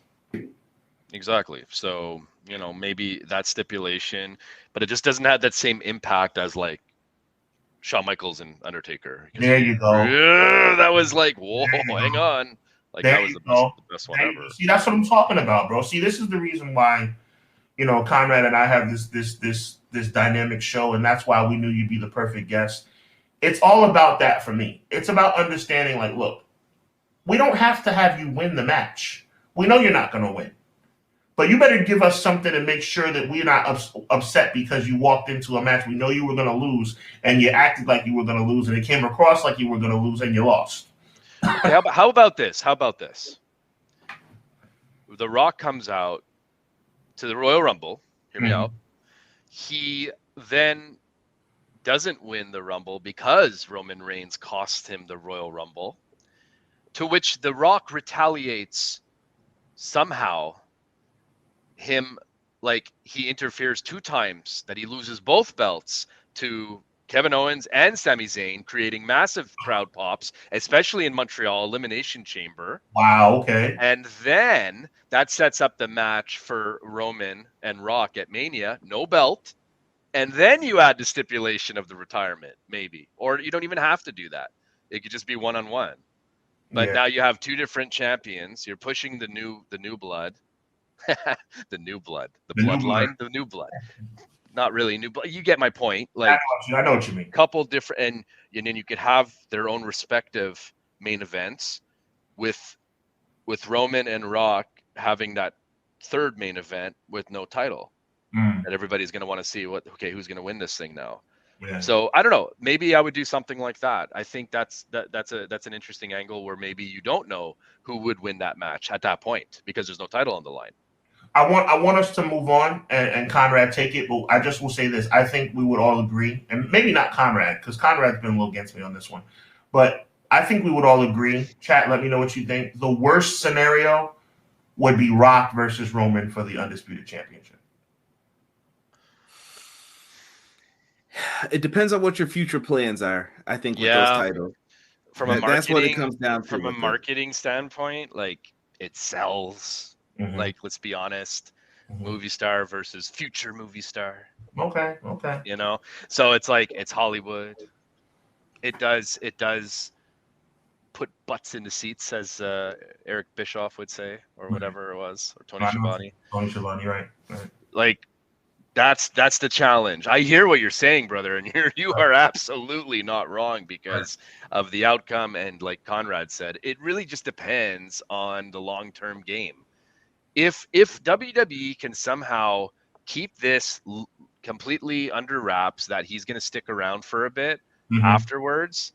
Oh boy! And then they surprise us with a victory, and then they say, "Hey, we just signed him for X amount of time." Ooh. Then that would be a well done play. Like, yes, you got me. You got me. Now we're talking. Now that happens, that's a different story. See what I'm saying? Yeah. So, but you know, sometimes we give them a little bit too much credit, and it goes the plan C way. The safe. Deanna said it's not about titles. I think it's about family, and I read that in my Vin Diesel voice as soon as I saw it. Like I said, Six says, not gonna lie, bro. I actually want to see Rock versus Roman, but like I said, I think it's gonna be a triple threat with Cody, Roman, and Rock all involved. They have options for this. And we have options too. Like we said, Royal Rumble is going to be a fun show.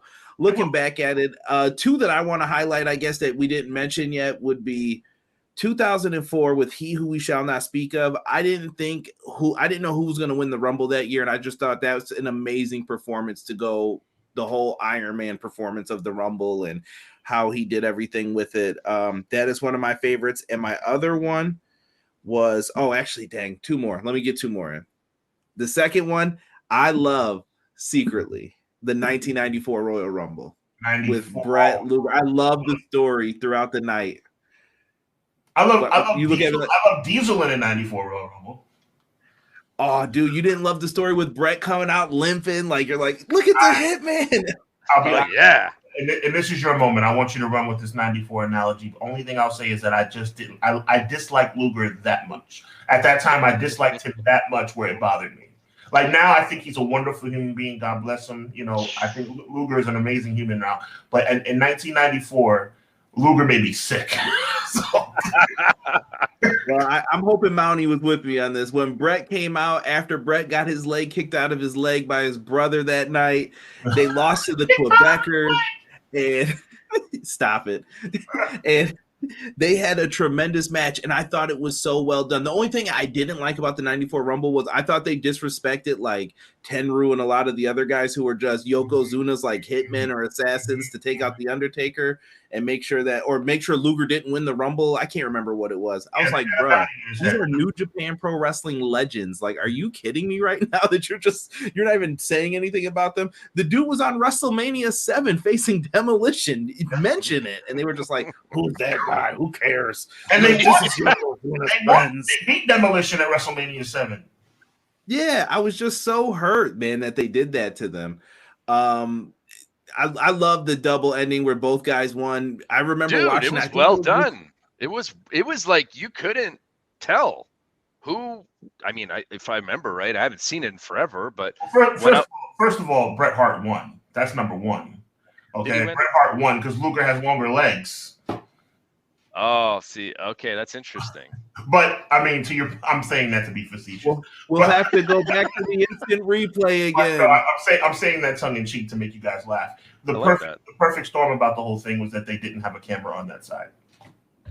Right, but did they not show the replay of both? Well, I guess they did that on purpose, right? Yeah, they did that on purpose. Yeah. Oh, look at me, huh?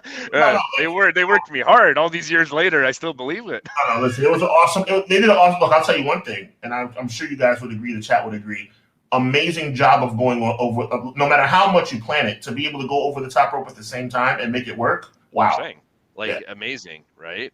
Yeah, and the only other time we saw that was Batista and Cena, and that was a gaff. But what the hell? Like, we talk about a perfect storm. Good Lord, what a happy accident that was! Like, they literally hit it at the same time as well. So I believe when they said that wasn't planned, I have such a hard time believing that. I'm like, I have a hard time believing it too, bro. But Conrad, I mean, Mountie, I'm sure I've heard that story 1,000 times. Everybody says it was an accident. Yeah, and McMahon tore both his quads. I'm sure he didn't want to do that. That wasn't part of the script. I don't think so. I'll do anything for WWE. That's it. That's what he probably did with this whole thing. I'll bring you back to CEO, and he rips his both quads and he sits in the corner like this, like, come on. I've never seen someone so angry and in so much pain, probably. Like, bro. But no, that was a sick Rumble. I loved it. A lot of star power in that one as well. Shawn Michaels, and I loved Luger. I loved him. I did. Okay. I if you go in Mountie's corner, Conrad, you have like at least 2 or 3 Luger action figures and a bookmark, and like, I don't know. I've always liked the guy. I know, I know that his wrestling ability was a little bit subpar, but he had the look. He had something, man. I don't know what it was. He had something. Let me tell you something that makes you know that you're not totally off base and that Conrad's not totally off base. I didn't like him in the middle of the Oreo cookie. Let's put it this way. On one side of the Oreo cookie, you have the narcissist. I thought the narcissist was cool. The Made in America USA made me want to throw up every time I saw him. Okay? Agreed. But on the other side of that, total package, no problem. And I will tell you with very much hesitancy, because I don't want you to judge me, but I have to be honest with my brothers. NWO Wolfpack Lex Luger. I was a big fan. With the ponytail. Give me the Allied Powers, baby. Allied Power. Dun, dun, dun, dun. When they faced what was it, the Blue Brothers at WrestleMania 11, I was like, "My, how the mighty have fallen in a year." Huh? But at He the knew same to get time, up out of there. how do you not cheer for them? British Bulldog and Lex Luger? Bro. Oh yeah, they were in shape. They were great. Underachieving. God rest the British Bulldog soul. Underachieving baby faces that never got over. Well, Bulldog got over in '92 in front of his hometown fans. Okay, big freaking deal. I'm over in New York City. If I wrestled Roman Reigns, they'd cheer for me for 2 seconds when they realize I'm from New York. All I have to say is, from New York City, I'm going to get a pop, and then everything will go back to normal, okay? They had to give British... See, now I'm about to go on another rant. Another rant that has nothing to do with this show. See what you guys do to me? The British Bulldog, okay, got a pop that was extraordinary in 1992 at Wembley Stadium. But let me ask you a question. Why did they have to do it in Wembley Stadium? Is it because British Bulldog is from England and it just so happened he reached the culmination of his Intercontinental Championship run and it made the most sense to challenge Bret Hart in Wembley Stadium? Or is it because they would not have been able to make it work anywhere else? I think there was a lot of factors to it, though. Big number one, I really like the shows when they're over in England. Like, the crowd's always fun. They're energetic. That's not what we're talking about, Conrad. But I'm countering your points. It could have been an easier way to this. All they had to do was do what they did with Lex Luger when they just randomly gave him the title for no reason and go out in the arena just to see the reaction if people would care. Test the water. Like, what the hell were they thinking? No, but listen, Conrad, people probably like, yo. No, but listen, Mountie, let's hear my partner's England analogy to make it make sense that he won it in England. Brett was also ascending to the world title picture, so they had to get the title off of him there. No argument there. That's still not the point. And I'm going to move on and say WCW beating Hulk Hogan was great. He put him in that torture rack. No, chat, you guys are my witnesses. He always does this. When there's a controversial subject, he always tries to move on. We're not moving on. I want to know why it had to be done in Wembley Stadium. Sean, that was the best place to do it. You know why. It was the best place to do it because it wouldn't have worked anywhere else. He would have gotten booed anywhere else. Bret Hart was over like over was over. You're probably right, but I still think that Bulldog was a fun IC champ. My favorite version of British Bulldog is Bulldog with the beads in his head. I don't care what anybody says. Oh, hell yeah. Yeah, that was my guy. In the ring throughout the match? Yes. They would just be falling out. I don't care. Bulldog was that guy. Mario Kart style one. That's facts. When Luger won the title at WCW, that was a big deal, too. Unpopular opinion, I think Bulldog was overrated and not the sliding people's elbow Bulldog. That's the best people's elbow ever in the church shoes. Ransom, commenter of the day. I'm co-host. My opinion matters. Co-host of the. I will say that out of the two Bulldogs, I was a big fan of Dynamite Kid. I thought he was a better wrestler. Sure. He was still pretty jacked. Bro, I was a big fan of Dynamite Kid. For me, he was like Shawn Michaels in the Rockers. You know what I'm saying? Whereas Bulldog, Davey Boy was more like a little bit like Jannetty, but like better, I guess. Interesting. I never thought of it that way, Sean. I really thought that was interesting how you kind of laid that out. It's oh my god. 5, 7, 9-year-old Sean, no, but grown man Sean, like Wembley Stadium. Okay, you know what? Okay, pal, here's what we're gonna do. They're not gonna cheer you anywhere else in the free world, but where will they cheer you? In London, England. I still think Bulldog was more over though than that though. I still think I don't think he was Bret over, but I still think he was over. Bro, I love you, bro, but listen to me and listen to logic. They cheered Shawn Michaels at Saturday night's main event when he beat the Bulldog. Hold on now. You're not about to slander the good name of the Heartbreak Kid while I'm on this podcast. I'm Shawn Michaels' #1 fan, but in 1992 they weren't supposed to cheer him. care about that. Shawn Michaels was great. I was rooting for him that night as a kid. When he pulled that turnbuckle pad off, I'm like, yes. I always, even as a kid. Number one fan, but in November of 1992, we were programmed. You have to understand, we were 7, 8, 9-year-old kids. We were programmed to cheer for the Bulldog over Shawn Michaels. I was already jacked up at that point, bro. I wanted the $1 Million Man to be Hogan. I wanted Savage to be Hogan. I already knew what I wanted. Put the belt on Shawn. He's my guy. The point is, the reason why Shawn Michaels is the greatest of all time, in my opinion, is because Shawn Michaels, a pure, unadulterated heel, was cheered against the babyface Bulldog in 1992. You know why? Because, God rest his soul, the Bulldog was, dare I say, mid. Did you guys know that the original venue was supposed to be in Maryland for SummerSlam 92? I did not know that. Yeah, and they moved the event to Wembley Stadium in London. Not only that, now that we're on topic, Shawn Michaels was originally booked to win the WWF Intercontinental Championship from Bret Hart, but the storyline was adjusted due to the change of venue.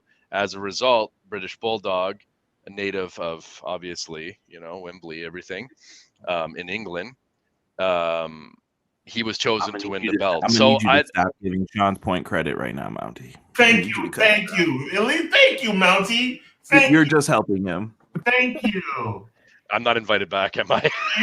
Well, you're back. The other one. You're invited back. This is overrated. You're invited back. This is our show. You're invited back. Wow. He used that Class B stock on me, Chad. He used the Class B stock. This is our show. You are invited back. Don't listen. Conrad is a good human being. Good human being. But there's one issue I have with Conrad. Conrad hates it when I get proven right. He hates it. Hates it so much. I just proved to the world that British Bulldog, I always say it because that's the kind of person I am, God rest his soul, British Bulldog was mid. And they had to go to London to make it work. Listen, my issue with the Shawn Michaels slander is probably because of wrestling. I love Shawn Michaels. Who's slandering Shawn Michaels? No. I'm talking about anything people say to Shawn is like a backhanded compliment to Brett these days because of Punk, FTR, all the tributes. Look at Shawn's hair, though, at NXT. I'm like, leave that man alone. He's done wrestling. He's trying to just do his job, and you're making fun of him. Yeah, I bet if Brett booked this match, it would have been way better. Stop comparing. They're friends now. It's over. Let it go. Talk about brawl out in the Great Bomb forever now. Move on to something else besides the Montreal screw job. What about 2006 Royal Rumble? I like that one too. I like the Rey Mysterio. I like the fact that. Oh, I'm sorry, I got that wrong. 07 was HBK and Undertaker. Yeah, that was the one I was going to bring up for my last one. But 06, okay, so let's transition. Yeah. Let's transition from 06 to 07. No, 06 first. I want to hear your thoughts on 06 because 06 is one of those ones for me that I'm always like, okay. I don't know. I felt like, obviously, with the Eddie Guerrero death and everything, like, I enjoyed Rey Mysterio coming out with the lowrider and the hydraulics and everything. It was a good tribute. Obviously, like, I was pulling for Randy Orton. I kind of enjoyed that whole angle, that storyline in a weird way. I thought Orton kind of did a lot of great heel work as a legend killer. That was a great underrated match at WrestleMania, but I feel like it kind of laid the foundation a little bit at the Royal Rumble, and having him Ray have that record for so long that he did. Does he still hold that record? No, right? I don't know if he lost it in the 40-man Rumble or if they're going to count that greatest Royal Rumble. Right. So I don't. But like, well, we won't get. I don't want to even get Sean started. His head. Talk about that. Clearly disagrees that he like what you thought he was riding his coattail or what, like, to get over. Like, Ray was always over. Always sensitive issues because I have to lead with the right thing to say, which is rest in peace and God rest his soul, Eddie Guerrero. Okay, I've gotten that out the way. Everybody knows how I feel about Eddie Guerrero. And anybody who's lost their life, rest in peace. Okay, we got that out the way. Rey Mysterio winning the Royal Rumble was a by God joke, and you know it. It was ridiculously out of pocket. There is no way Rey Mysterio would have won the Royal Rumble if it wasn't for the Eddie Guerrero situation, which means it shouldn't have happened in the first place. That is so. If I were Rey Mysterio, Conrad, Mountie, I would have declined. I would have declined because it was clearly not because of his ability. It was only because of Eddie Guerrero passing away. Tell me I'm wrong. You would have declined an opportunity for a once-in-a-lifetime that not a lot of wrestlers... Like, winning the Royal Rumble is like getting a hole-in-one in golf. I hear you. My dog apparently agrees with you. No, that she's like, hey, shut your mouth. Sean's right. But yeah, I mean, I find that really hard to believe that you would decline. My name is Rey Mysterio. I've been in the business for 15 years at the time. I've wrestled in Mexico. I've wrestled in Japan. I made a name for myself. And the one thing he didn't do was win the Royal Rumble. Yeah, and you know what? Because Eddie Guerrero died, and every time I say that, I have to say rest in peace, just so there's no mistaking about how much respect I have. Because Eddie Guerrero died, you want me to win the Royal Rumble? No. Because you know what? Because what year is this? 2006. Because 17 years later, there's going to be a guy named Sean Hubbard on Clash of the Podcast that's going to say that we winning the Royal Rumble was a joke, and there's a lot of people who agree with me. I don't disagree with that. I do know that there wasn't a lot of people, and you can tell by the reaction in the WrestleMania crowd. I'm just saying there was a lot of boos. People, so I know that you're not alone in that statement. But from a life standpoint, like, I felt like it was an interesting way to go with the recent tragic news that happened. It was a classy move. Don't get me wrong. And especially considering we've talked about how how the opposite of classy Vince is. Well, yeah, but he always apparently not he doesn't stand behind it, but he tries to send the fans home happy. At that point in 2006, there was still some of that element. Yeah. And it was a feel good story. 100%. Right? 100%. So it's like but exactly what you're saying, like, Vince loves to do that shit. That, like, the unthinkable. Right. Oh, they're never gonna think that he's winning the Rumble if he's number 2 and he's so small. Let's shock the world. Well, you know what? But see, that shot goes out the window when you ride up in a low rider with an Eddie Guerrero t-shirt. I think Rey Mysterio is one of the greatest cruiserweights of all time. Like, I think this dude changed how professional wrestling is today for other people. Without a doubt. Oh, Lucha. Yeah. Oh, yeah, one of the greatest cruiserweights of all time, Lucha Libre, of course. Yeah, like in WCW, I never saw anyone doing something like him, and I saw him, and I was like, this guy is amazing. I will watch him anytime he comes on my television screen. I want to see this dude, in whatever match he's in.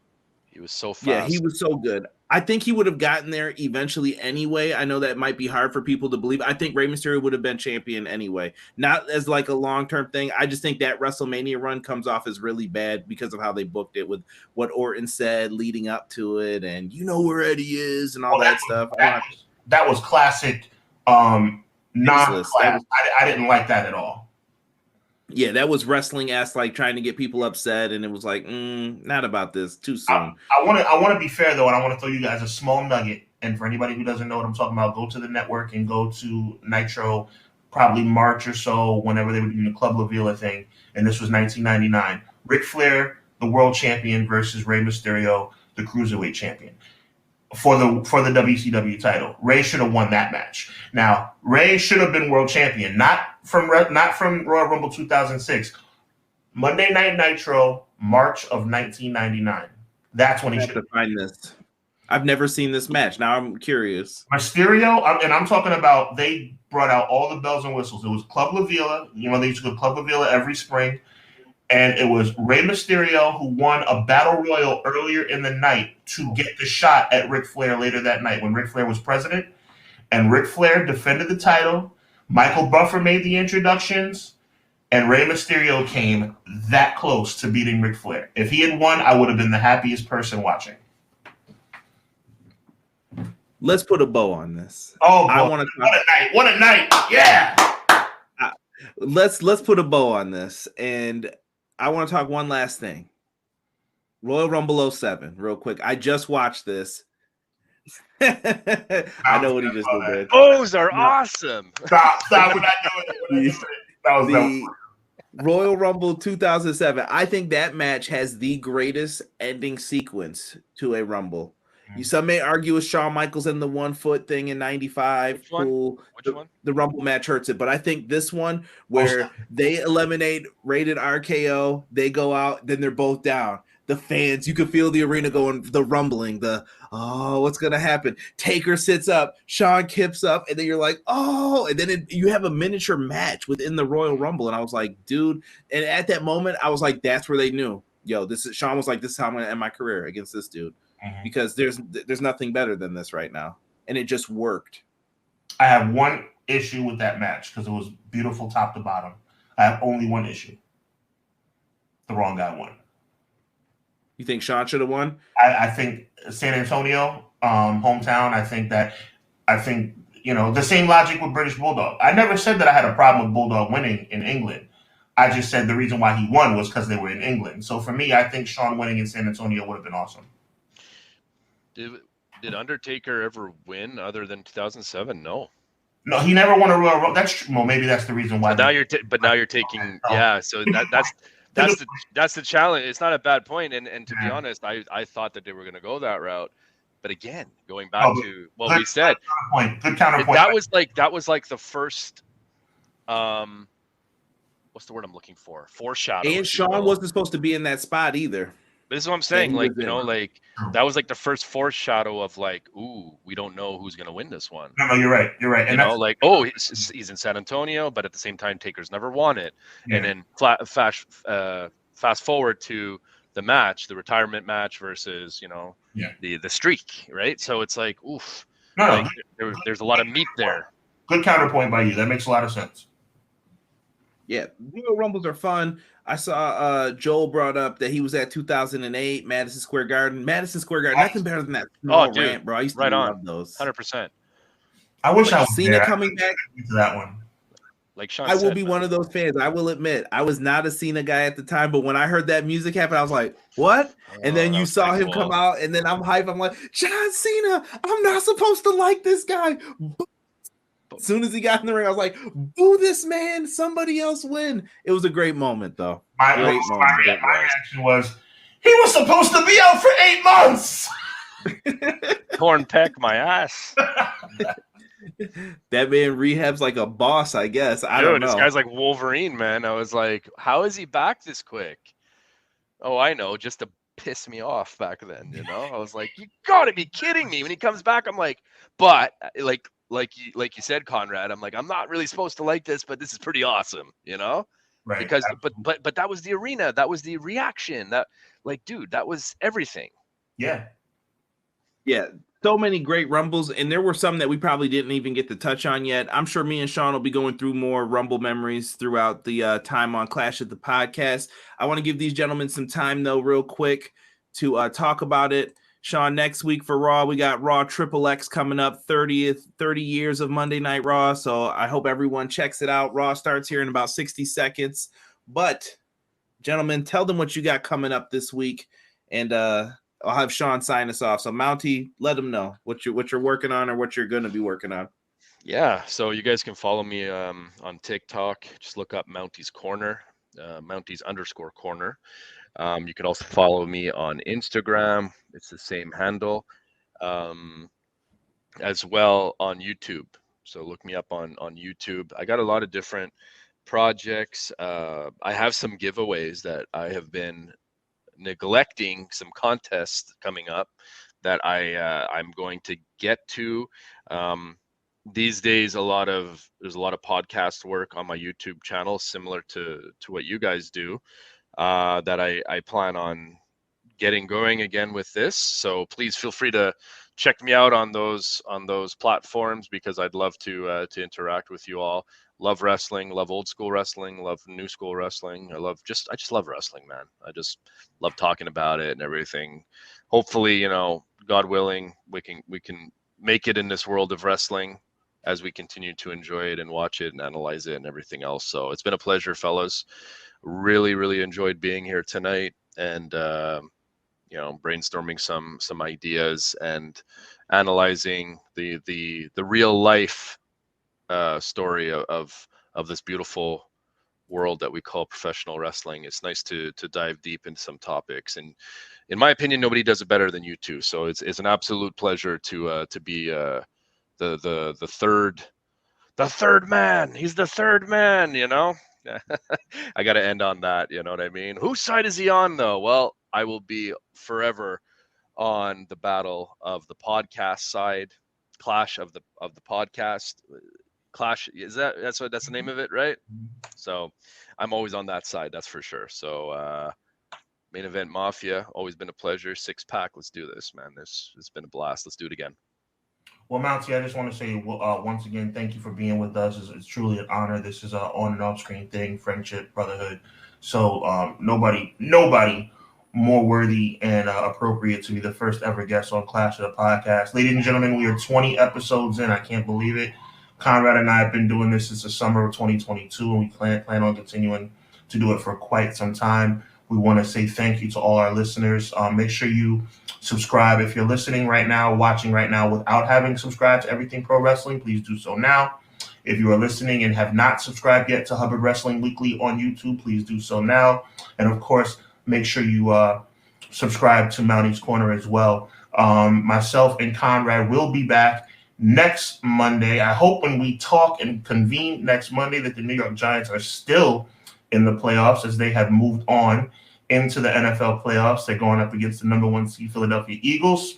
Conrad's Bills have moved on, and they will be playing the Cincinnati Bengals. And we will see what happens with Mountie's Cowboys in about 15 minutes from now. Watch Raw, watch the football game, and more importantly than that, always remember, at the end of the day, evil never prevails. I'm Sean. He's the Mountie. That's Conrad, and this is Clash of the Podcast. We'll check you next week.